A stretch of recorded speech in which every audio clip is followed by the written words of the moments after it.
¿Quieres saber cómo tocar la fibra con tus textos? ¿Te gustaría conocer herramientas para gestionar tu emprendimiento? Comienza Toca la Fibra, el canal de YouTube de Gloria Marsé, sobre copywriting ético, emprendimiento consciente y lo que fluya. ¡Empezamos! Hola Rosa, bienvenida. Muchas gracias, Gloria. Un placer estar aquí contigo. Te iba a preguntar de cómo estás, pero no sé si hacerlo porque como tampoco nos recomiendas que hagamos ese tipo de preguntas, digo, pues hablaremos de esas recomendaciones también que das a la hora de vender, para, tanto como para acertar como que evitar, ¿no? Para no fastidiar a la venta. Pero me gustaría que nos remontáramos primero unos añitos, ¿no? Porque creo que ya con 3 años decides ser médico, con nueve Ujú. quieres hacer algo relacionado con la fecundación. Lo consigues. Es más, logras algo con lo que muchos sueñan, ¿no? Que es una oposición, pero lo dejas para emprender. Si nos remontáramos a ese momento en el que decides emprender, ¿qué veríamos, Rosa? Veríamos a una joven médico, quizás un poco trastornada, ¿no? O sea, no sé si enamorada de creer que las cosas se pueden hacer mejor y que los límites nunca han sido un tatuaje de su piel. ¿No? O sea, cada vez que alguien me ha dicho esto no puedes hacerlo, esto va a ser muy difícil, más vale que te pienses otra cosa, bueno, pues en mi forma de ser o en mi forma de pensar se activa algo totalmente contrario, ¿no? Entonces, cuando yo me pretendí que la sexología llegara en ese momento a todo el mundo porque le veía el valor y me dijeron desde las instituciones públicas y administrativas que eso no iba a poder ser, pues yo dije, pues no será con vosotros, ya me encargo yo de poder hacer algo, ¿no? Entonces ahí fue cuando empezó en mi vida empezar a hacer una clínica privada donde pudiera conseguir tener, acceder a que la gente pudiera conseguir tener respuestas y soluciones y que no viviera un poco más jodida, sobre todo por respuestas no admitidas. Creo que en ese momento, bueno, comentando que estabas muy cansada por muchas guardias en el hospital, tenías un hijo, creo que de unos 3 años, y estabas embarazada del segundo, ¿no? Y decides que no quieres perderte más tiempo Ah, de estar con tu hijo. ahí yo ya estaba emprendiendo, pero estaba haciendo un doble hábito. Ahí es cuando decido tomar una sola decisión y es me largo Vale. simplemente a poder hacer el proyecto. Yo había emprendido antes, de hecho yo empecé a emprender antes de incluso que nacieran mis hijos. Arranqué pues con 28 añitos a emprender. Ojalá hubiera sabido cómo emprender bien, ¿no? Porque alguna leche me llevé pues de trabajar mucho tiempo por dinero. Y mi hijo, el primero, nació cuando yo iba a cumplir 32 años, nació un mes antes de que yo cumpliera 32, así que llevaba como 4 años haciendo una doble vida, ¿no? O sea, no he tenido dobles amantes, pero sí he tenido dobles vidas. Entonces era trabajar muchas horas, ¿no? Podía conseguir irme pues a las 8 estar ya en el hospital trabajando y a lo mejor estar de 8 a 3 o en turno de tarde porque podía tener rotativo o de noche. Y en Ujú. cada minuto que tenía me iba con mi pasión, ¿no? O sea, me iba con qué puedo crear yo. Entonces, durante 4 años fue una tremenda locura en el que estuve obsesionada. Y entonces, cuando nació mi hijo y tenía 2 añitos y yo estaba embarazada del segundo, decidí que se había terminado. O sea, no me iba a perder ni un minuto más, no podía llegar cansada de otra manera, no quería perderme algo que había sido muy importante para mí, era la decisión de ser madre. Entonces fue cuando asumí que el resto de la gente no podía poner reglas en mi vida, era yo quien tenía que disponer de mi tiempo y responsabilizarme de que ese tiempo tenía que ser así. A lo mejor hoy un día puedo hacer un lanzamiento y estar 8 horas, pero lo he elegido, no me lo han impuesto.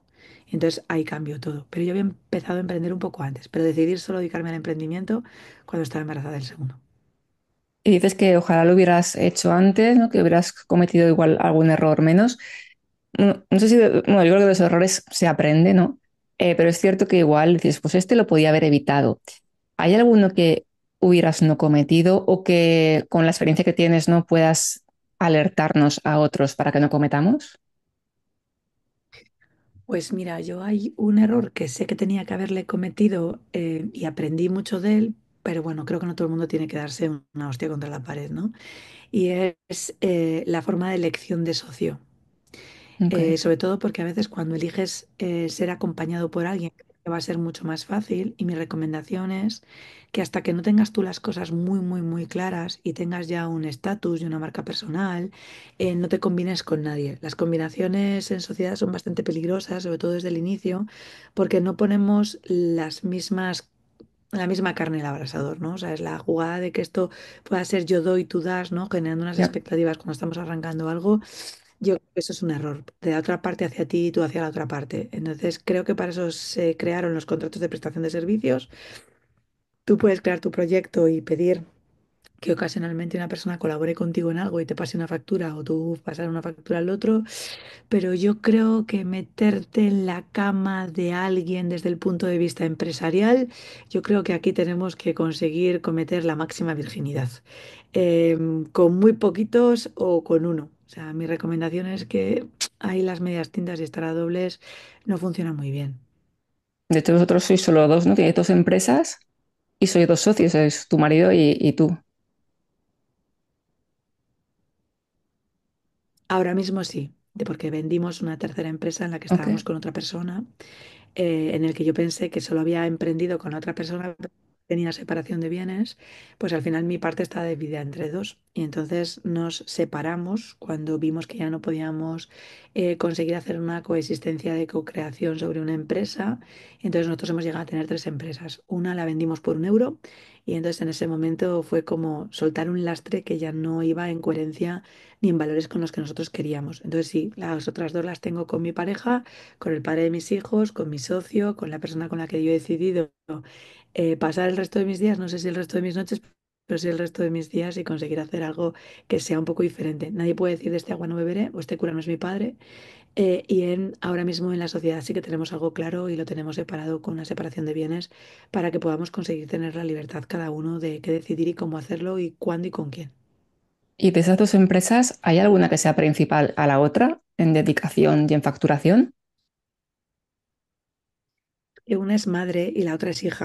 O sea, esto también son fórmulas de poder hacerlo, ¿no? Para poder conseguir ahorrar costes, ¿no? Yo cuando aprendí a emprender me di cuenta que había muchos errores que había cometido simplemente desde el desconocimiento, ¿no? Entonces, esta es una hija de la otra Ok. y entonces eso permite que se puedan hacer diferencias de aportes de dinero entre ellos y que puedan funcionar como bancos. Y genera mucho más dinero ahora mismo la hija que la madre. También porque el foco yo le tengo puesto más en un proceso de escalabilidad y no de terapia. La primera se dedica más a la terapia. Entonces yo ahora elijo muy mucho los clientes con los que hago terapia, tanto individual como de pareja. En cambio, la otra no, la otra me parece que es muy escalable porque enseña formación y yo suelo trabajar de forma grupal a la hora de valorar estrategias y ventas dentro de los negocios. Y entonces, al ponerle más foco, pues ya sabes lo que sucede. A donde pones foco, pones resultado.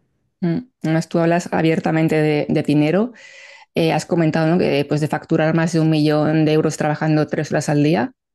¿Te han tildado de vendehumos cuando Ujú. dices esas afirmaciones, Rosa? Sí, sí. La verdad es que eso me preocupa muy poco porque yo veo mi cuenta bancaria y veo mis clientes. Entonces, la verdad, lo que piensen los demás, no tengo que pagar sus facturas, ni ellos tienen que pagar las mías. Entonces, yo puedo conseguir contarles la realidad de que se puede hacer donde yo no me lo creía, ¿no? La primera vez que un mentor me dijo que se podían facturar 50.000 euros al año, me dijo, ¿qué te parecerían? Digo, pues yo no sé, me lo tendría que pensar, pero mi chico es capaz de chupártela, si eso sucede, ¿no? Entonces me salió como muy espontáneo porque me parecía que eso era inaudito. O sea, yo estaba trabajando un mogollón de horas, estaba haciendo una facturación de unos 10.000 euros más o menos al mes, trabajando una barbaridad, y entonces me parecía que facturar 50.000 euros al mes, eso tenía que ser casi como que robar, ¿no? Desde mi ignorancia y desde mi incoherencia. Entonces, cuando una persona me dijo, no, no, yo puedo conseguir enseñarte, yo dije, pues no pierdo nada, voy a invertir porque lo peor es quedarme como estoy. Entonces, si alguien sabe hacerlo, ya lo está haciendo, ¿por qué no creer y confiar, ¿no? Y entonces, en ese momento, ahora tú me dices 50.000 euros y me parece ridículo poder conseguir plantearme solo poder llegar hasta ahí. De hecho, si yo un mes hiciera 50.000 euros, pienso, qué mal mes. Y entonces la gente dice, Rosa, digo, ya digo, han evolucionado 7 años de mi vida, he visto que hay otras formas de hacer las cosas y es como si de repente ahora me dijeras que para poder conseguir ponerme un tampás tengo que hacer el pino puente, que a lo mejor casi cuando empecé con la regla era como una sensación de extravagancia, ¿no? Y ahora lo puedes hacer a oscuras, con los ojos cerrados, sin tener que saber por dónde los estás metiendo porque ya sabes por dónde va, ¿no? Bueno, pues en las ventas sucede un poco parecido. Entonces, aprendí desde ese conocimiento con gente y sigo aprendiendo todos los días. No creo que haya límites, creo que nos han puesto una curva muy bajita de umbral para resignarnos, pero nuestro techo de cristal se puede romper y cuando tú rompes ese techo siempre existe otro, porque al final si tú vibras un poco en el proceso de la abundancia, todo es un crecimiento para el resto de la gente. Entonces, no estoy negada a saber que pueden pasar otras cosas que puedan ser Ujú. mejores. Lo que no estoy dispuesta es que sea a costa de todo. A costa de todo cada vez tengo más claro que no. O sea, si alguien me dice, Rosa, que me lo han propuesto, podrías facturar 3 millones de euros al año, pero tendrías que conseguir dar tantas conferencias a nivel Ok. internacional, conseguir estar haciendo 17 horas de lanzamiento. Y a mí me parece que la factura de no vivir el fútbol de mis hijos, el disfrutar con ellos, el tener 3 meses y medio de vacaciones, es una factura que ahora mismo no estoy dispuesta a pagar. No te sé decir si cuando tenga a lo mejor 60 años estoy dispuesta a pagarla, ¿no? Ahora mismo la respuesta es no. Pero cuando hablamos, por ejemplo, de esas 3 horas al día de trabajo, ¿qué incluimos ahí? Me refiero, pues, entrevistas, networking, llamadas a prospector de posibles clientes. ¿Eso no se incluye en esas horas? ¿O sí? Bueno, es que realmente yo trabajo 1 hora y media y la otra hora y media más o menos me entretengo a hacer cositas, ¿no? O sea, yo suelo trabajar de 6 a 7 y media.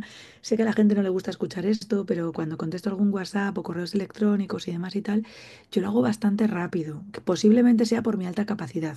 O sea, Ujú. tú me dices, ¿y tu hora de lectura? No, tío, eso es un hobby.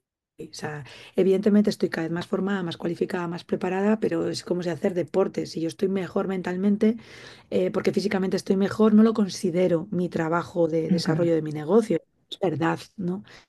Que al final todo afecta. Entonces, las conversaciones que tengo con una amiga o con de repente con una persona que me dice, oye, mira, te voy a proyectar y voy a poder conseguir hacer esto, si hablo 30 minutos con ellos, para mí es un crecimiento de una conversación. Yo asumo que lo que realmente trabajo hoy no llega a las 3 horas. Y esto tú me dices, ¿y este podcast conmigo? Bueno, yo esto no lo llamo trabajo. Yo me parece que esto es un placer en el que yo aprendo de ti, yo trato de aportarte lo mejor que puedo para tu comunidad o para tu gente, pero yo esto no lo estoy valorando trabajar, porque si valorase trabajo, para mí tendría que haber una monetización.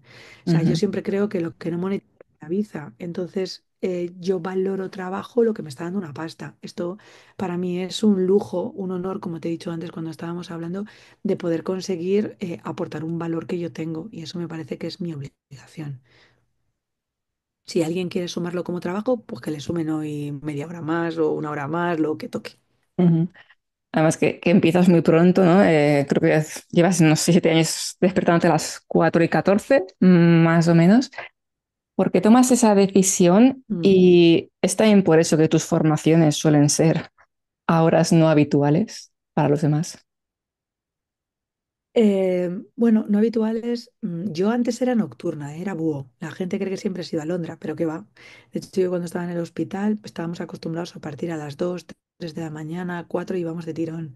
Y entonces, si me decían que a las 10 de la noche me iba a la cama, no me lo creía, era incapaz de dormirme, ¿no? Y antes venía del Ujú. hospital de trabajar y podía ponerme a ver una serie a las 12 de la noche o a la 1 de la noche porque yo estaba todo el rato al revés, ¿no? Pero empecé a darme cuenta que a partir de las 8 de la tarde mi cerebro funcionaba más lento. Entonces tardaba más en tomar decisiones, porque claro, el cerebro ya ha gastado toda su fuerza de voluntad y esto es como si llegas súper cansada y dices, me voy a tomar una caña, no tienes ningún tipo de resistencia, ¿no? Te tomas una caña y te comes, yo qué sé, unos quicos o de repente te metes una hamburguesa que al desayuno Ujú. no te la tomas, ¿no? O sea, que eres consciente de que eso no es sano y te vas a tomar unos huevos cocidos, yo qué sé. Pero a las 8 de la noche yo ya estoy para pocas cosas. Y cuando estuve estudiando temas de las ventas, escuché mucho que si tú ibas a vender, por ejemplo, un piso, si el que lo vendías eras tú, que a las 8 de la mañana con él porque tienes una fuerza de voluntad más alta. Ahora bien, si tú eres el que compras a última hora de la tarde, queda con el vendedor porque es más fácil que puedas conseguir hacer un regateo, ¿no? Entonces, claro, si mentalmente ya estamos adaptados para ellos, yo a partir de las 8 de la tarde no suelo tener ninguna conversación que sea medianamente inteligente con alguien. Entonces me dice mi chico, oye, ¿qué te parece si mañana a las 8 de la mañana, tío, tú y yo vamos a estar despiertos, tenemos más azúcar, ¿para qué nos vamos a enfadar con esto? ¿O voy a tardar en vez de tomar una decisión de media hora, voy a tardar 1 hora y media? Pues que como soy muy productiva en mi tiempo, eso no lo hago. Y entonces empecé a cambiarlo. Al principio fue durísimo, ¿eh? Porque mi hijo que tenía por ahí 2 añitos, 2 años y medio, él decía que a las 2 de la mañana había que saltar y yo me ponía el despertador a las 6. Y yo, ya, yo me muero, aquí esto me cortan las venas. Y cada vez había que retirar un poco antes el despertador. Más o menos vengo a despertarme sobre las 4, 4:15, 4:30, 5. O sea, no es algo, Ujú. depende un poco cuál es el día, me despierto antes y ya arranco. Lo que sí que me voy bastante es a una hora a dormir y es que entre las 9 y 9:30 yo estoy ya en la cama. No me busquéis que no me encontráis. Hablamos ya de ventas específicamente, Rosa. ¿Por qué nos cuesta vender, sobre todo a las mujeres? Yo creo que porque no nos hemos comprado. Y nuestro concepto de autoestima y autoconcepto sobre nosotros mismos es más bajito de lo que debería de ser. Y entonces, hasta que tú no te compras y no tienes una seguridad en ti mismo, es muy difícil vender lo que tienes a la otra persona. Entonces, se notaría mucho el temblor, ese síndrome del impostor, esa incoherencia, ese ruido que te provoca la no transparencia, tratar de ocultar. Entonces es necesario comprarnos antes. Yo no sé vivir las ventas sin un buen crecimiento y desarrollo personal. Y de hecho, cuando alguien me está vendiendo y yo reconozco esa mentira, lo reconozco porque de repente puede haber un toque de incoherencia, ¿no? O sea, Ujú. he venido de grabar un podcast donde a mí me ha provocado muchísimo ruido, ¿no? Porque me estaban diciendo que yo estaba súper crecido en desarrollo personal, la persona y demás y tal. Y de repente ha habido una frase que ha dicho, bueno, y mi mujer no me pidió permiso. Y yo he pensado, ¿desde cuándo tu mujer te tiene que pedir permiso, no? O sea, y entonces es, no, pero yo estoy muy trabajado. Hostia, que en la inconsciencia sí nos ha metido ahí una doble de pata, ¿no? Entonces, todo lo que me pueda vender detrás, todo, absolutamente todo lo que me pueda vender detrás, yo ya no compro. Y no compro porque de repente ha provocado ruido en mi cabeza. Entonces, si las ventas para mí es transparencia, para que sean efectivas y sea visibilidad, yo asumo que alguien me puede comprar o no me puede comprar, pero lo que compra es quién soy yo. O sea, me da igual que esté peinada, que no esté peinada, que te tenga que decir un taco, que te dé el precio por adelantado, si es que no tengo nada que esconder. Y entonces, para que eso haya llegado a pasar, que antes no era así, he tenido que conseguir asumir que me tengo que conocer yo, me tengo que aceptar yo, me tengo que querer yo y esto es lo que hay. Y entonces, ¿a alguien le puede valer o a alguien no le puede valer? Yo puedo entenderlo, pero no va a hacer que yo cambie solo por poder conseguir su sí. Eso ya no me pasa. Mm. Hablas de la autoestima. ¿Crees que hemos de tener una autoestima alta para emprender? No sé si para arrancar el emprendimiento, pero sí para poder mantenerle y sostenerle y hacerle un crecimiento. Porque al final, cuando tú tienes una estima buena sobre ti, que eso es la autoestima, ¿no? O sea, Mm. porque si no sería una distancia sobre lo que nosotros estamos teniendo. Aquí la jugada es que tú confíes en ti. Para mí la venta es confío en mí mismo, el cliente confía en sí mismo y somos capaces de creer que el producto que va a llevar a tu cliente a pasar a una solución desde el problema en el que está, tiene que conseguir ser confiado por tu parte y por la otra parte. Y la confianza, yo no conozco a nadie que sea confiado en sí mismo con autoestima baja. O sea, no conozco a nadie. O sea, no conozco a nadie que diga, mira, esto es lo que hay y de repente diga, ay, es que soy súper pequeño, es que no me quiero, es que no sé, no, no lo veo. Ese autoconcepto va muy relacionado con ello, ¿no? Esto quien habla muy bien de estas 7 Cs es José María Gasalla. Y no es lo mismo la confianza para poder conseguir tener ese signo de confianza, se necesita esa autoestima, ese autoconcepto de poder conseguir hacer las cosas bien. Y desde ahí a mí me resuena.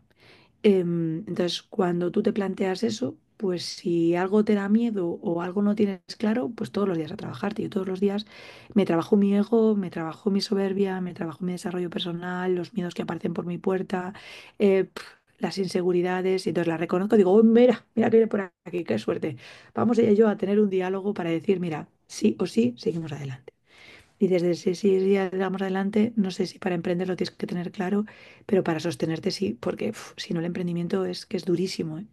O sea, porque recibes muchísimos noes, muchos más noes que síes, y de hecho tienes que aprender incluso a decir muchos noes para poder conseguir poner límites y que no te falten el respeto, porque si te faltan el respeto las ventas no van a poder llegar. Y aquí volveríamos otra vez a caer. ¿Cuál sería el error más común que ves? ¿Sería el no saber poner límites? ¿Sería el no ser capaces de comprarnos primero? ¿Cuál es el que ves así más frecuente de la gente que llega a ti a la hora de vender? Creer que todo lo saben. Y de hecho yo digo, qué suerte tienen. Yo cada vez me creo más boba. O sea, cuanto más estudio, cuanto más sé, cuanto más conozco a las personas, siento que me queda muchísimo más que aprender.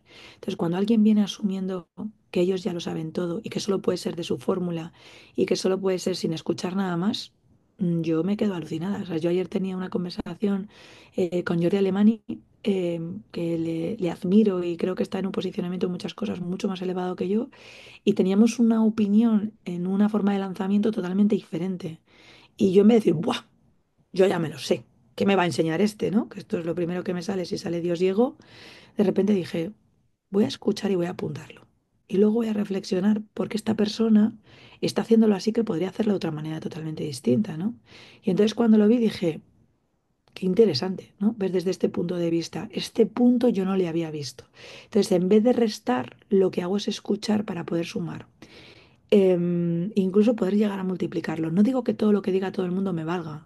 O sea, tiene que pasar mi filtro de la crítica, pero primero haremos el filtro de la crítica desde una parte lo máximo objetiva que pueda, consiguiendo dejar mis subjetividades y mis creencias de lado. Entonces, yo creo que si la gente pecara menos de creer que lo sabe todo y que solo puede ser en su única fórmula y en su propia caja y con sus propias creencias, todo cambiaría. La psicoterapia me ayudó mucho a ver que nadie sabe qué es lo que tiene la otra persona, la sexología también. Entonces, lo que para ti tiene que ser ley, para otra persona no lo es. Y no es ni que sea mejor ni peor, es que Ya. son visiones totalmente distintas. Entonces, ahí cambian las cosas. Claro, porque además hablas de saber escuchar también, ¿no? Y que nos lo dices mucho en las ventas también, ¿no? No llegar con ese posible cliente, ¿no? Con esa creencia, ¿no? De lo que decimos de yo lo sé todo, creo que le hace falta solo esa solución y no estoy escuchando lo que realmente le hace falta a esa persona, ¿no? Que es algo con lo que insistes mucho, ¿no? Escuchar y ir sin prejuicios. Es que, claro, cuando rompemos la creencia nos damos cuenta que no escuchamos. Por eso te digo, ¿cuál es la que más? No lo sé, creo que van muy relacionadas. Mira, cuando tú ya crees que te lo sabes todo y no le estás escuchando, para mí creo que se peca de infantilizar al que tenemos delante. Y entonces nos ponemos en una relación muy vertical. Y en una relación muy vertical es difícil ver al otro, ¿no? Porque es como que te Ya. asomas ahí por un precipicio y no le ves. Y yo creo que pecamos mucho de infantilizar al otro. Yo a veces lo veo incluso con mis hijos, ¿no? Y son más pequeños y podría conseguir infantilizarles porque todavía están en esa etapa. Pero oye, mi hijo de 9 años me lo dice claro. Y me dice, mamá, ¿podrías ser capaz de respetar mi opinión aunque no sea la tuya? Y de repente digo, Ale, volvamos a por otra vez. Y en ese momento él yo creo que se tiene que poner la cazadora porque va a caer malo y él te está diciendo, yo no tengo el mismo frío que tú, mamá, yo no tengo frío. Entonces, ¿por qué tengo que hacer algo que tú consideras que tiene que ser esto, no? Y entonces en esta viene así como un déjà vu y escuchas la voz de tu madre que te decía, sécate el pelo con el secador, a ver si te vas a coger virus, ¿no? Y yo llevo desde los 11 años sin secarme el pelo con secador, excepto cuando voy a la peluquería. Y entonces mi madre asumía que sabía más que yo, pero yo le decía que no me pasa nada en mi cabeza, mamá, que da igual que sea invierno o que sea verano. Entonces, bueno, tiene que venir mi hijo para volver a enseñarme que yo rompí unas creencias de mi madre y de repente yo me veo repitiendo las mismas con él. Y entonces, bueno, pues por eso me gusta conseguir escuchar y asumir que a veces no lo sé todo. De hecho, cada vez creo de verdad que sé menos, pero escuchando me doy cuenta de percepciones donde otros a veces no se han detenido a poder conseguir escuchar y detenerse. Y en las ventas es súper importante, porque te están diciendo cuándo sí y cuándo no, a veces en una palabra, en una forma de contestarte. Y si ahí no lo corregimos, pues al final podemos dejar de hacer ventas y podemos hacer manipulación, que eso es lo que la gente nunca quiere. Y por eso creo que hay una diferencia entre quienes son vendedores y quienes son comerciales. Los comerciales no escuchan, tienen su rollo y papá, papá, papá, te tengo que dar esto y papá, papá, papá, papá. Y un vendedor si es bueno, es, bueno, cuéntame cuál es tu problema, valoraré si tengo alguna solución que poder ofrecerte y con la máxima transparencia te la ofreceré y tú tienes la capacidad de decisión de decir si sí o si no. Y las dos van a estar bien.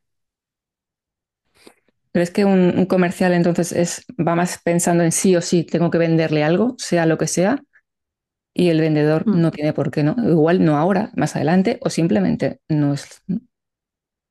O no tiene que llegar, porque a lo mejor yo me estoy, yo qué sé, yo puedo estar haciendo una llamada de venta con una persona y cuando la escucho, ¡buah! Me provoca mogollón de ruido, su forma de pensar, su coherencia, aunque la otra persona me diga, yo voy a pagarte y quiero comprarte, yo ya me he echado para atrás, porque he sentido que no va a haber un vínculo y un feeling con esa persona, y si yo no confío en la otra persona, no puedo llevarle a ningún sitio, ¿no? Pero está muy, o sea, está muy manido lo del tema del comercial, pero es que claro, es que le hemos puesto unas pautas, es, usted tiene este sueldo, y solo si vende esto y esto y esto y esto y esto y esto y esto, conseguirás este sueldo. Pues yo qué voy a hacer? Puedo venderlo todo. Si mis hijos tienen que comer, yo lo entiendo. Claro. Pues si dices que esto es rojo, pues es rojo. O sea, si mis hijos tienen que comer, esta botella azul se ha transformado en roja. No pasa absolutamente nada. Porque claro, es que llegar a mi casa y que mis hijos no tengan que comer, pues yo te puedo decir que es la mejor línea de teléfono, que de repente este Mm. coche van a saltar todos los airbags.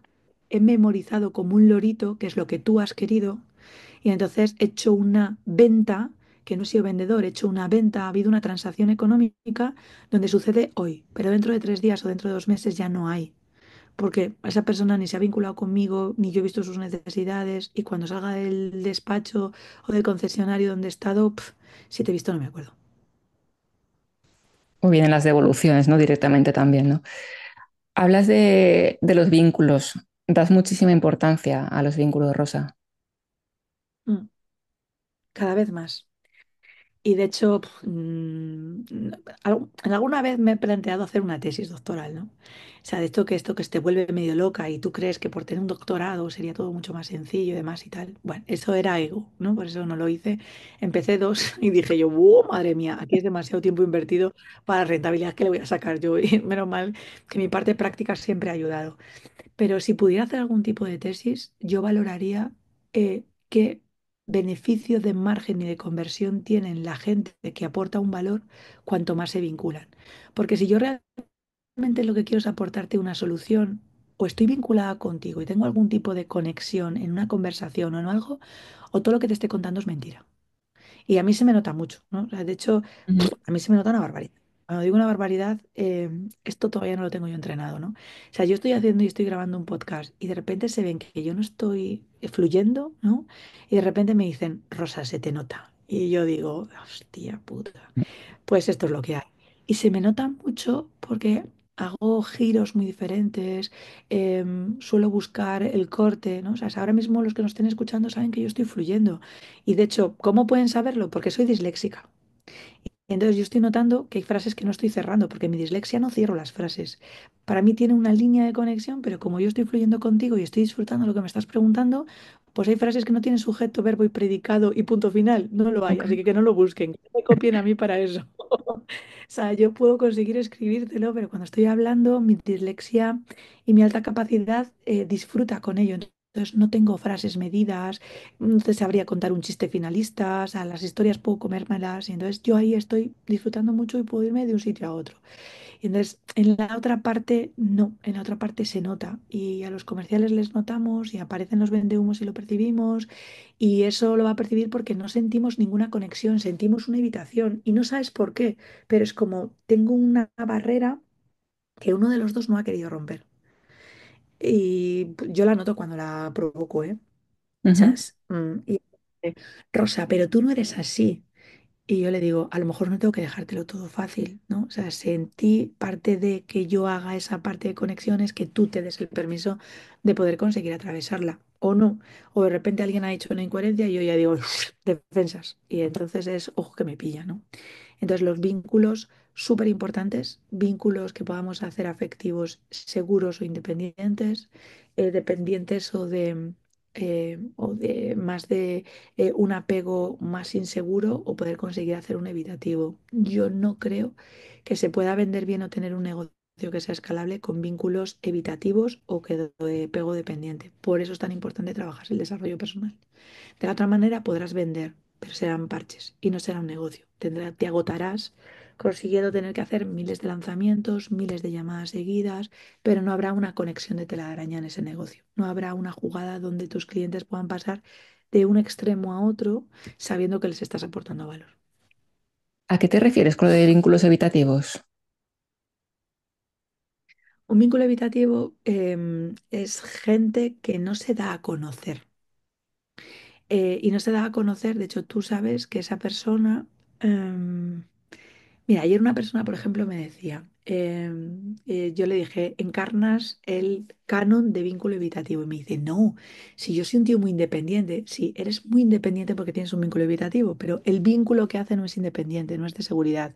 Y entonces no dejo que la gente entre en mi vida, no suelo enseñar mi trastienda, no suelo conseguir impregnarme tanto de tu preocupación porque sé que en algún momento te vas a ir y eso me va a hacer daño. Entonces, para no sufrir, pues lo que Ya. hago es entrar solo desde una parte mucho más superficial. Y entonces hay gente que sus relaciones son superficiales probablemente porque en algún momento les hicieron mucho daño y no han corregido esa herida. Y entonces, hasta que no consigan perdonar eso, no va a poder hacerle nadie daño, pero nadie les va a provocar un máximo efecto, ¿no? O sea, yo a veces cuando he tenido alguna consulta y me dicen, Rosa, me han dejado y lo estoy pasando fatal. Y yo digo, felicidades. Y dicen, tía, qué cabrona eres. Digo, no, tío, felicidades, porque claro, si lo estás pasando mal, es como un momento que te vinculaste mucho con esa persona y lo pasaste muy bien. Pero tú piensa en el rollo de una noche. No te acuerdas ni de cómo tomaba el café, ni de qué color eran sus ojos, no, porque ¿qué fue? Un tránsito. Pero en aquellas personas en las que tú soñaste, tenías un propósito de futuro común, le contaste tus tripas, hostia, esa ruptura sí que duele. Pues dolió porque mereció la pena. Entonces ahí se ve mucho la diferencia. Entonces alguien que se queda, yo te cuento mi vida, sí, sí, sí, pues puedo conseguir hacer, yo qué sé, te puedo contar la facturación, te puedo contar, pero yo cuando me quedo con mis clientes me vinculo, por eso me duele tanto. Y de hecho la gente me dice, vincúlate menos. Y yo digo, ya, pero entonces el orgasmo no es tan bueno. Y el orgasmo es esa parte en la que yo puedo conectar con su negocio, puedo hacer florecer. Que en algún momento se tienen que ir, pues habrá que hacer el duelo, no pasa nada. Los duelos son, ¿no? Y están ahí para que podamos aprender a crecer de ellos. Hablabas que sin esos vínculos no puede existir la tela de la araña, de que es importante para un negocio, imaginando esa recurrencia. Pero creo que también te he escuchado que en alguna ocasión te han acusado justamente por eso, ¿no? Acusado de secta, ¿no? Como que los clientes entran a ti y ya se quedan en tu mundo y de ahí les cuesta mucho salir. Hmm. Bueno, yo creo que no tiene una pistola puesta ni en el pecho ni en la cabeza. Si alguien simplemente no quiere comprar el siguiente producto, lo tiene muy sencillo. Yo creo que ellos se quedan porque están recibiendo un aporte de valor que no reciben en otros sitios. Y entonces suelen ver una conexión y una magia que en otros sitios no les hacen esa atención. Entonces, yo qué sé, a mí me sorprende mucho cuando la gente me dice, hostia, pero eres Rosa, me estás llamando tú. Y digo, ¿y quién te va a llamar si no? Dice, no, pensaba que sería tu secretaria o alguien y tal. Digo, "Pues, es que yo no entiendo que mi secretaria pueda venderte, entiendo que te estoy vendiendo yo porque tendré que saber si puedo conectar contigo, ¿no? Yo siempre lo que digo es, cuéntame cuál es tu problema, dime qué has hecho, qué quieres hacer y por qué crees que tengo que ser yo contigo, ¿no? Y luego valoraremos cuánto quieres invertir tú en tu tiempo y dinero y a partir de ahí yo te cuento. Y tú tienes la libertad de poder no hacerlo, ¿no? O sea, pero... em, el conseguir, no sé, yo voy a estar de lanzamiento esta semana y puede no venir nadie. Siempre creo, pues no puede hacer nadie y yo digo, pues si no viene nadie, también está bien. O sea, no pasa nada, pero yo me siento en la obligación de saber que si puedo conseguir aportar un valor a un problema que otros no están teniendo, no están vendiendo, yo tengo que hacerlo. O sea, porque si no me sentiría muy hija de puta. Y mi madre es una gran santa y no me mola. No, o sea, no, no es como tener un Gollum, ¿no? O sea, es que no haya visto El Señor de los Anillos, es Gollum, mi tesoro, para mí. Tío, pues si tú has descubierto algo que has tenido la suerte de posiblemente haberlo descubierto por tu capacidad o por tu talento, porque te has formado con otra serie de personas, pues si tú de repente haces una palomita en tu cerebro y ves un momento eureka, tendrás que contárselo a otros. O sea, porque así evolucionamos todos. Si no, ¿quién tendría una bombilla? Hostia, si Edison no hubiera estado por ahí pululando, pues tú y Total. yo seguíamos haciendo fuego y alguien nos hubiera contado cómo hacer fuego, ¿no? Entonces, yo creo que no se puede ser tan egoísta. Entonces, yo te lo ofrezco y yo te lo cuento. Y si tú estás bien y te sientes a gusto y resuena contigo, te quedas. Y si no, te vas. Entonces, si esto lo llaman ser una secta, pues vale, me parece bien. Es una gran opción. Mm. De hecho, los sectarios antes, cuando estábamos en la filosofía, eran los tíos inteligentes. Ahora le han dado un concepto totalmente peyorativo desde la religión, pero sectarios eran los tíos listos que pensaban, que tenían una reflexión crítica sobre ello y cambiaban el mundo. Entonces, a mí que me digan que formo parte de una secta y creo una secta, me parece está estupendo de la muerte. Rosa, antes has dicho una frase que repites mucho, que es lo que no monetiza te esclaviza. Tienes otra de que repites también, ¿no? De si hoy no vendes, hoy no comes. Que es Mm. un discurso que choca para muchos, ¿no? Que no estamos acostumbrados a eso, con lo de todos los días tienes que vender, incluido en vacaciones, porque no hay vacaciones, como que nos, ¿no? choca mucho con esa idea de desconecta de tu negocio. En la vida no todo tiene que ser trabajar. Tú lo ves de forma diferente. Yo lo veo de forma diferente porque el negocio para mí es un gran ocio, es algo que me proyecta y el trabajo es algo que me em, instrumenta a poder conseguir ser similar a los otros. Yo no considero que tengo un trabajo, yo tengo un negocio. Y entonces yo no me puedo desconectar de mi negocio. Eso no significa que esté 24 horas pensando en él, sino que forma parte de mi esencia y de mi vida. Esto es como, alguna vez habrá dicho una chica, yo es que 3 días al mes a mí me encantaría poder colgar mi característica de ser chica y podría ser hombre. Hostia, pues es que no va en coherencia. Tu forma de pensar, tu forma de sentir, tu forma de tener la regla va a ir en relación con eso. Y es tu forma de vivirlo. Yo, mi negocio forma parte de mí. Entonces, yo no me planteo ir por la calle, ir con los ojos cerrados y decir, no quiero ver posibilidades, no quiero ver posibilidades. No, o sea, las posibilidades vienen y si yo puedo aportar una posibilidad a una persona, vuelvo a repetir, porque no voy a poder hacerlo. Entonces, lo que yo no estoy es 24 horas con eso. O sea, a mí eso me permite, yo creo que trabajo todos los días de mi vida o disfruto de mi negocio todos los días del año, de mi vida. En el momento en que deje de disfrutar, lo dejaré.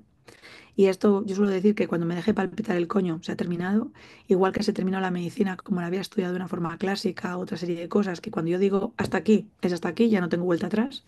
Entonces me cuesta a lo mejor decir este aquí, bueno, no mucho, pero cuando le digo no hay vuelta atrás segura, es una cruz en el cementerio fijo. Entonces, si puedo conseguir estar solo 30 minutos aportando valor a las personas y que esas personas me las aporten a mí, pues yo he estado todo el verano pasado y pienso estar este verano trabajando solo de 7 a 7 y media de la mañana. Y entonces la gente dirá, ¿y por qué hasta ahora? Pues yo ahora estoy despierta. Digo, yo me he ido a la cama a las 9. Entonces, si a las 7 de la mañana puedo estar a las 7 y media, ya mis hijos se están levantando, puedo desayunar con ellos, disfrutar todo el día, ¿qué problema ha habido? Si justamente el dinero me está dando permiso para poder disfrutar de la vida que quiero, porque no se puede disfrutar de la vida que eliges sin pasta.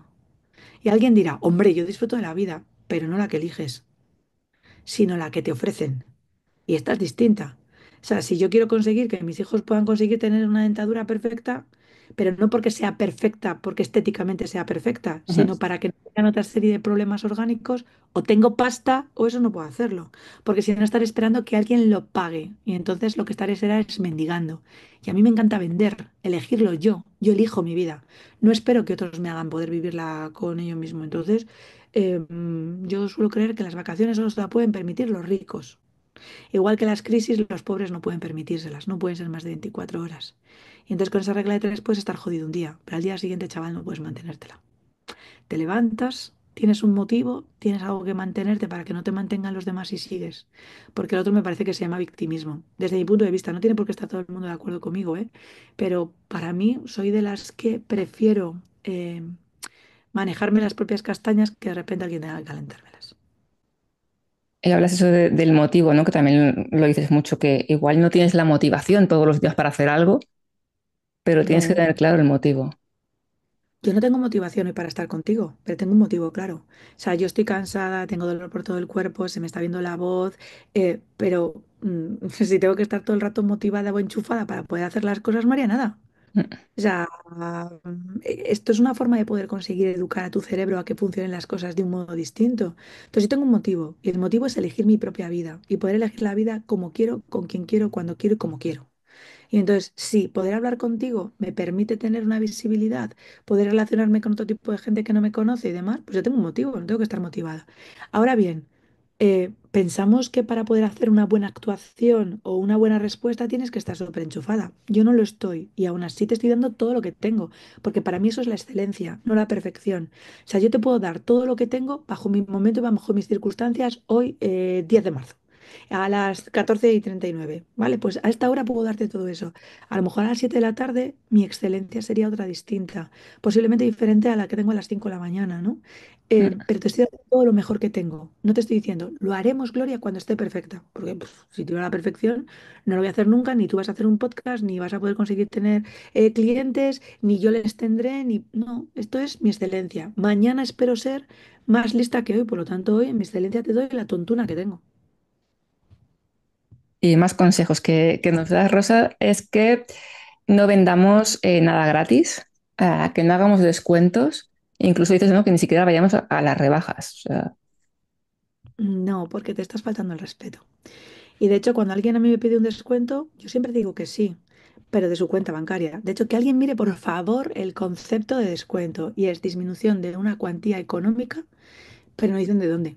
Y yo en este caso creo que es de quien me lo pide. Esto es una creencia mía. Yo he decidido esa creencia como tú decides otra. Entonces, en Ujú. esa cuenta, desde tu cuenta bancaria, yo estoy encantado que en vez de que me pagues 7.000 pavos, me pagues 8.000. ¿Quién voy a ser yo para poder pagarte? Ahora bien, que tú elijas cómo tiene que ser mi vida y que yo elija que voy a ganar menos dinero solo porque a ti te parece que me puedes faltar el respeto a un precio que yo decidí en su momento, que consideraba que era oportuno con mi conocimiento y la transformación de las soluciones que te daba, eso no te lo permito ni a ti ni a nadie. Entonces, cuando vamos a las rebajas, pues creemos que encima somos más listos, ¿no? Y es, qué guay, esta cazadora que valía 300 pavos, mira, yo le he comprado por 23. Y creemos todavía que hemos engañado en esa manipulación que nos han hecho al que nos ha puesto la cazadora, que a lo mejor ha pagado 10, sigue ganando 13 pavos, chaval, no está ahí para verte la cara a ti. Pero creemos que somos Dios, ¿ves? Pues si rompiéramos todas las creencias que tenemos de creernos tan soberbios, cambiarían las cosas. Entonces, yo no soy de las que me mato. Si quiero algo y me han dicho que este valor es de 300 pavos, yo acepto que estos 300 pavos y si no, no lo compro. Pero no le diría, ¿qué descuento me haces? Sabes que me parece mezquino y de hecho cuando he tenido que ir a algún país a regatear, sé que es su Mm. cultura y para mí le faltaría el respeto si no se lo hiciera. Y entonces negociamos y nos lo pasamos teta. Y entonces vemos cómo podemos conseguir hacer, y a yo me lo paso muy bien, muy bien, muy bien. De hecho, además soy muy buena regateando, ¿eh? O sea, de cuando me quedo la palabra, pero no pues sino porque su cultura es esa. Ya. Pero tú no me ves en Estados Unidos y de repente le digo, uy, te voy a pagar 50 euritos menos. No, tío, o sea, no. Pero, de hecho, una vez me di cuenta y de aquella vez lo sentí muy mal. Yo estaba en Egipto, viajo mucho, me encanta viajar. Entonces, habíamos pagado por un viaje en camello y Ujú. tenía una persona que me guió todo el rato, ¿no? A mí me dio un ataque de ansiedad de la hostia. Y entonces yo decía, pues aquí me mato, y yo gritando, y bajadme de aquí. Bueno, lo pasé fatal, el camello no hacía más que moverse. A mí eso me parecía todo un edificio. Si yo me caigo, me quedo ahí en Wow, silla de ruedas. qué mal. Pito todo lo malo posible. Y el chico que tenía 18 años, hostia, fue el mejor terapeuta que yo me encontré en ese momento y bajo esas circunstancias. Y él me decía, estate tranquilo, estoy contigo, piensa, cuéntame, ¿tienes hijos? Entonces, lo que hizo fue bajar mi momento de ansiedad. Y yo cuando me bajé, él al mes me había contado que él estaba estudiando en la Universidad Económicas, para poder llegar a la universidad solo podía ir 3 días a la semana porque no podía permitírselo, pero me lo contó no desde el victimismo, sino Ujú. desde la todo el rato. Era increíble porque él ganaba al mes trabajando 30 euros, trabajando.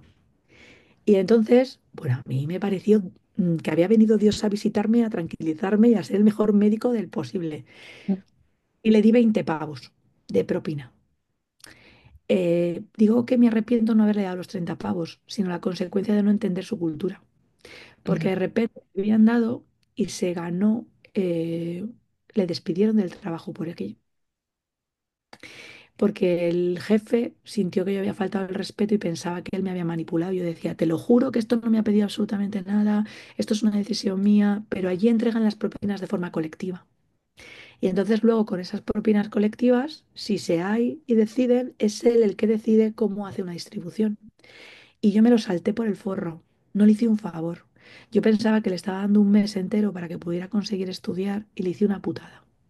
Entonces, estas son las cosas en las que a veces no nos damos cuenta y pues podría buscar una rebaja, un descuento o algo conociendo la cultura. Entonces ahora cuando voy a un país le digo, cuéntame, ¿cuáles son las reglas Ya. aquí? No, aquí tenemos que regatear. Pues regateamos, regateamos. Aquí el precio que marcan sería una ofensa. Perfecto, aquí me muevo bien, si quiero lo compro y si no, no.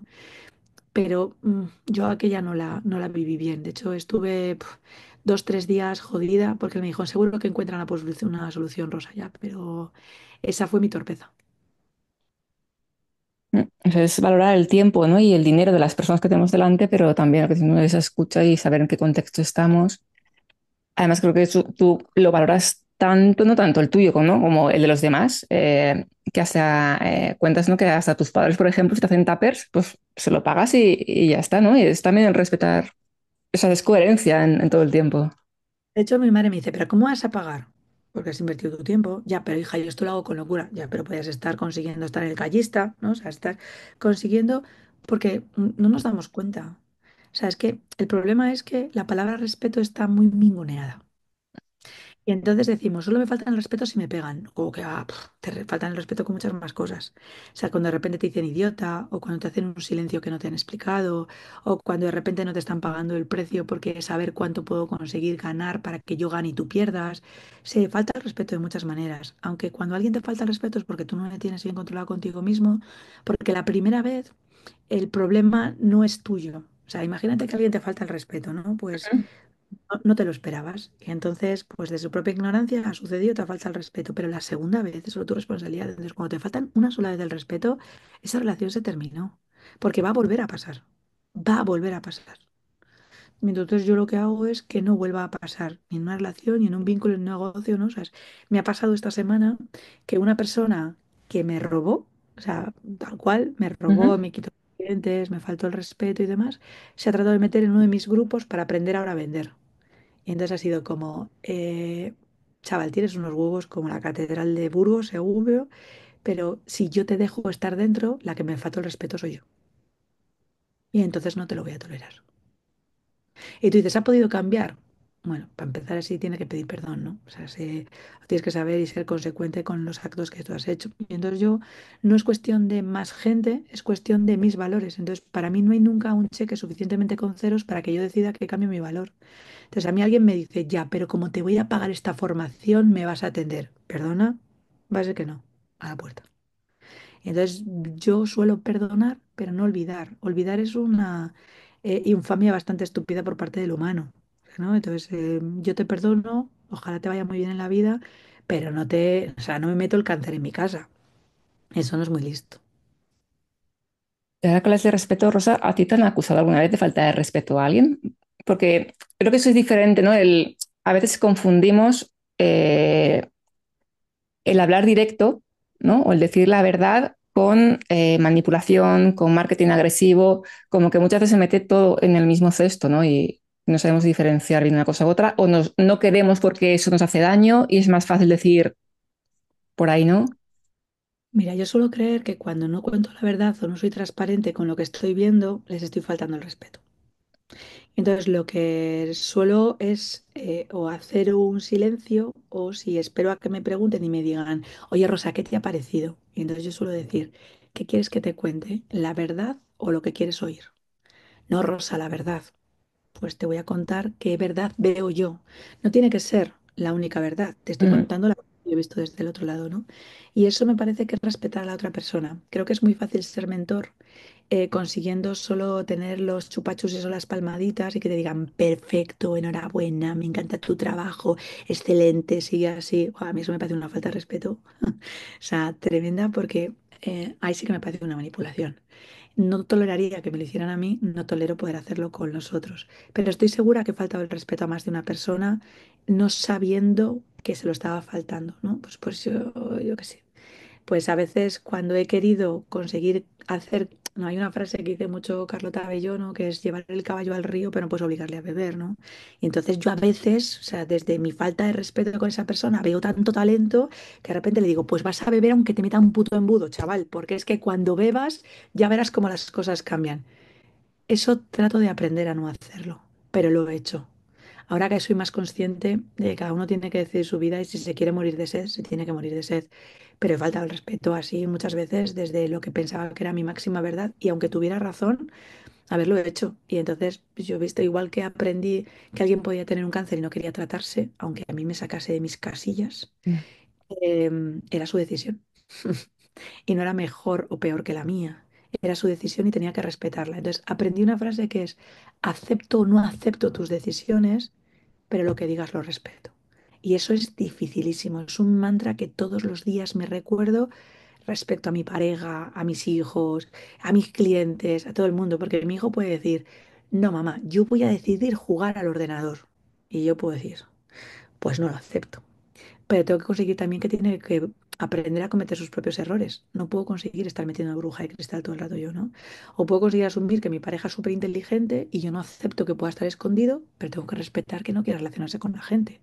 Y entonces, aceptación y respeto no va igual. Oye, cuando tú aceptas algo y además lo respetas es la hostia, es súper fácil, ¿no? Claro. Ha hecho la expectativa de lo que yo tenía, pues juerga. Pero cuando de repente no lo acepto es cuando ahí empiezo a decir, pero yo más que tú. No, es que yo no. Te voy a respetar, pero te lo digo. Mira, no acepto esto que estás tomando la decisión, pero que sepas que voy a respetarlo. No acepto que no continúes en una formación, pero voy a respetarlo. No acepto que estás con esta pareja que te maltrata, pero tengo que respetarlo. No puedo sacar a la chica de la oreja o al chico y Ya. decirle fuera. No, porque entonces la estoy infantilizando de la misma manera que el mismo maltrato que le están cometiendo dentro de la casa. Y entonces aprendí que eso no se hace así. Y lo he hecho, ¿eh? O sea, yo he metido denuncias en el hospital sin preguntar a otra persona qué quería hacer, sino porque yo consideraba que yo era médico y entonces sabía que esa persona tenía que salir de esa casa y volver 2 meses más tarde a esa casa y están las cosas peor, porque yo no me paré a escuchar. Ya. Y entonces ahora me siento y me digo, vale, he entendido tu problema, ¿qué quieres hacer? ¿Cómo crees que puedo ayudarte? Y a lo mejor no puedo ayudarle, pues tendré que conseguir aceptar también mi impotencia, ¿no? Una vez más, ¿no? El tema de la escucha. Estas reflexiones, Rosa, las hiciste también cuando, por ejemplo, hace unas semanas nos preguntaste en un grupo de Telegram que te dijéramos pues tres cosas positivas o destacar de ti y una no tanto, ¿no? Y por una parte, la generosidad se repitió un montón en lo que decían las personas, ¿no? Y por la otra, la forma de dirigirte a veces, ¿no? Que igual comentamos de forma tan directa que no todo el mundo pues recibe igual. Ujú. De hecho, fíjate, yo suelo creer que cuando la gente se queja de eso, suele ser donde mejor acierto. Porque además, cuando tú pides que el ejercicio es, sé que te parecerá una locura, pero me gustaría que me dijeras 5 cosas que te gusten de mí y una que crees que tengo que mejorar. No una que no te guste, sino una que podría mejorar, porque si nosotros vamos hablando ya desde un proceso negativo, lo que estamos haciendo es hacer un juicio crítico sobre la otra persona. Yo te puedo opinar qué es lo que quiero o no, ¿no? Y entonces es directo, depende para qué. A mí me parece muchísimo más agresivo a veces un mensaje de, bueno, yo no lo soporto, no es que me parezca agresivo, es que no lo soporto, tendré que mirármelo. Hay cariño. Si tú imagínate que empiezas a decirme, Rosa, cariño, y cuéntame, ¿qué hace esto? Hostia, el primer cariño le llevo mal, el segundo ya voy sacando el S, en el tercero estoy deseando colgarte la conversación, porque siento que me estás tomando el pelo. Y a mí eso me parece súper agresivo porque yo no te he dado el permiso de contarme algo tan sumamente íntimo. Pero en cambio, si de repente te digo, hombre, no me jodas, ¿me estás diciendo que no te palpita el coño por esto? A mí es que no me parece agresivo, porque posiblemente esté desde mi lado. Entonces, suelo tratar de pedir permiso o valorar un poco el nivel de hasta dónde puede llegar la otra persona. A veces puedo pasarme de frenada, sí, claro, puedo pasarme de frenada y que la otra persona no esté preparada o que quiera no creerse estar preparada. Pero suelo tratar de medirlo bastante. Quien entra en esa jugada, la pregunta no es por qué esto me resulta ofensivo, sino qué me está contando a mí, que esto no me gusta. Entonces a veces dices, tía Rosa, es que dices el precio tan directo y a mí eso me cuesta. ¿Te cuesta que yo lo diga o te molesta que yo tenga más facilidad para poder contarlo y tú no?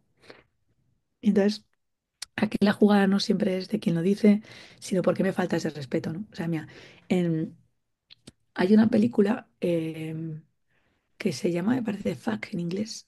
Es que Ujú. ahora mismo les sabría decir lo de la dislexia, pero hay una escena de chicos de 14 años que a mí me pareció magistral. Es de 1978 y te viene a decir, oh, es que no es lo mismo follar que echar un polvo que hacer el amor.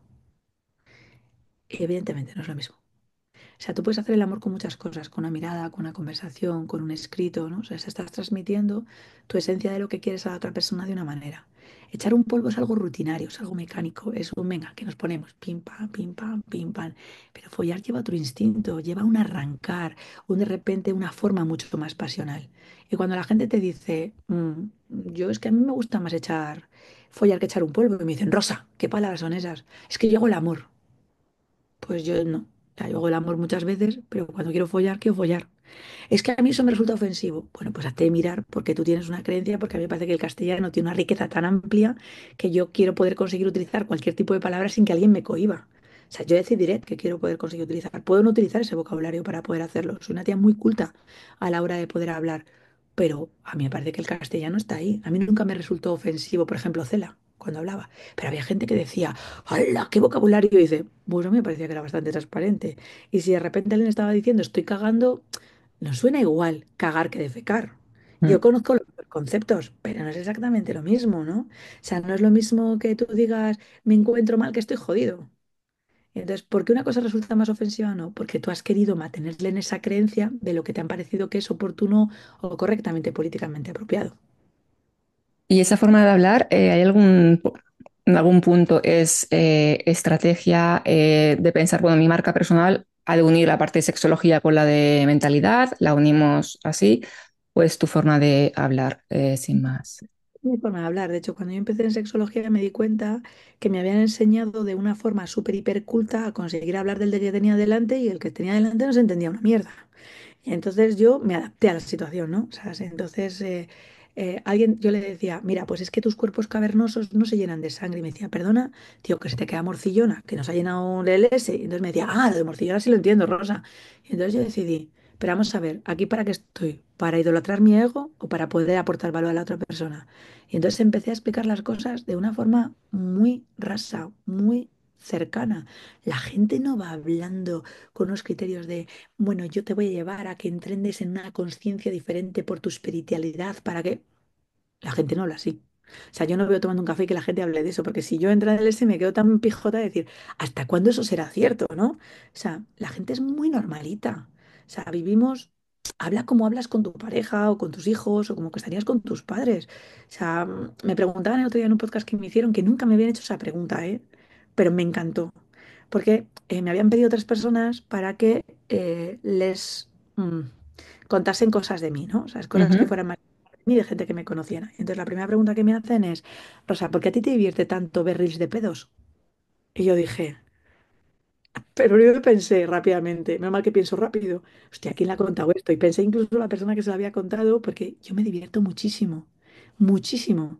Y me parece una comunicación de inteligencia súper alta. O sea, hay un tío que se llama Humor Hegel o Humor Gay o algo así, no sé, que tiene millones de seguidores en Instagram, y entonces este va por la calle y de repente acopla y se tira un pedo. Es una máquina de hacer pedos, o sea, que ni siquiera se les tira a él, pero me encanta ver cómo roba una sonrisa y una carcajada a la gente, porque yo me despicho viendo la comunicación no verbal de ellos y lo otro. Ah, Entonces, me parece que es un genio, un genio.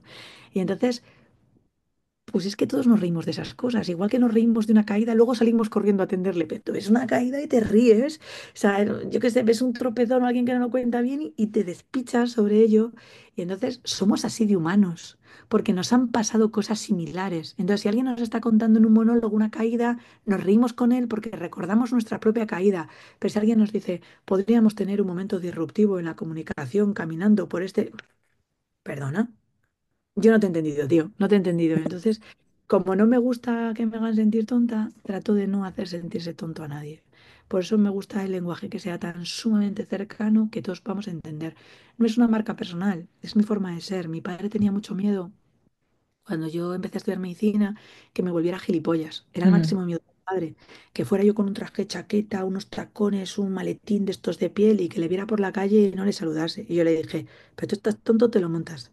No, porque algún día a lo mejor dirás que, ¿cómo vas a decir que tu padre es frutero? Y le dije, esa es tu inseguridad, no es la mía. Yo estoy muy orgullosa de que mi padre haya sido frutero, que me haya dado comer de eso y que a los 12 años se pusiera a buscarse la vida y no pudiera estudiar.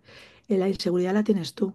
Yo estoy muy orgullosa de todo lo que has logrado sin haber tenido todos los medios posibles. Entonces, si en algún momento me vuelvo tan gilipollas como para poder no saludarte solo porque hay alguien, pues en ese momento tienes toda la autoridad para darme un guantazo y partirme la cara. Y se lo he dicho a mis hijos, se lo he dicho a mi padre, a cualquiera que le vea. O sea, si yo por estar hablando con alguien, viene una persona que a lo mejor estoy en el hotel y veo a María, que es una limpiadora del hotel, que yo trabajo mucho en ese hotel, y de repente veo a María y no le digo, espera un momento que voy a saludar, y no le doy dos besos a María, la idiota sería yo. Entonces no me merecería, me estaría faltando el respeto a mí y al resto. Y para mí ya entraría en incoherencia.